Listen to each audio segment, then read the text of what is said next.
আমাদের দাবি হলো আমাদের মাটি, আমরা মাটি কিনি, মাটি কিনা হওয়া যেটি কোনো ফসল আদি হয় না সেই জমিন কিনা আমরা কিনা সেই জমিন থেকে আমরা মাটি সংগ্রহ করি। মাটি নাই, তাহলে যে ইট ভাড়া মাটি নাই, যে ইট ভাড়া কোনো কর্মস্থল নাই, তাহলে সেই ইট ভাড়ার মালিক কিভাবে একটা শ্রমিকের বেতন দিব?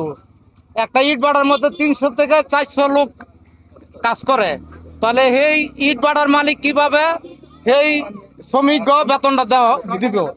তাহলে এই বেতন কি সরকার দিবে না আমাকে দিতে হইব?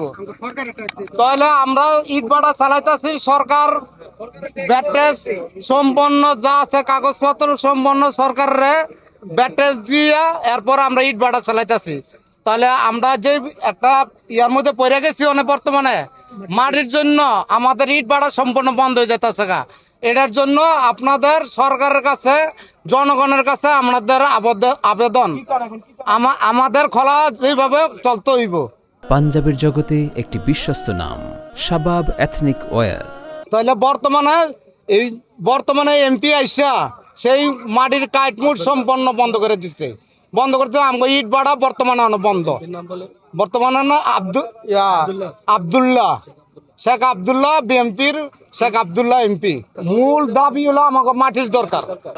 আরো দাবি আছে, কারণ আমরা শ্রমিক বিল দিতে পারি না, পুলিশের হয়রানি 4 কেজিতে হইতেছে, আমাকে পুলিশ হয়রানি করতেছে, আবার শ্রমিক বেতন দিতে পারতেছি না। ইট ভাড়ায় শ্রমিক আছে 3 থেকে 350 একটা ইট ভাড়ায়। তাহলে এই এলাকার মধ্যে ইট ভাড়া আছে কমসে কম 5 থেকে 700।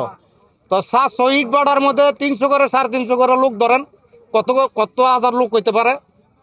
তাহলে সম্পূর্ণ লোক কেন বসা? হ্যাঁ বৈধ, হ্যাঁ সম্পূর্ণ আছে, হ্যাঁ সম্পূর্ণ আছে ইনশাল্লাহ।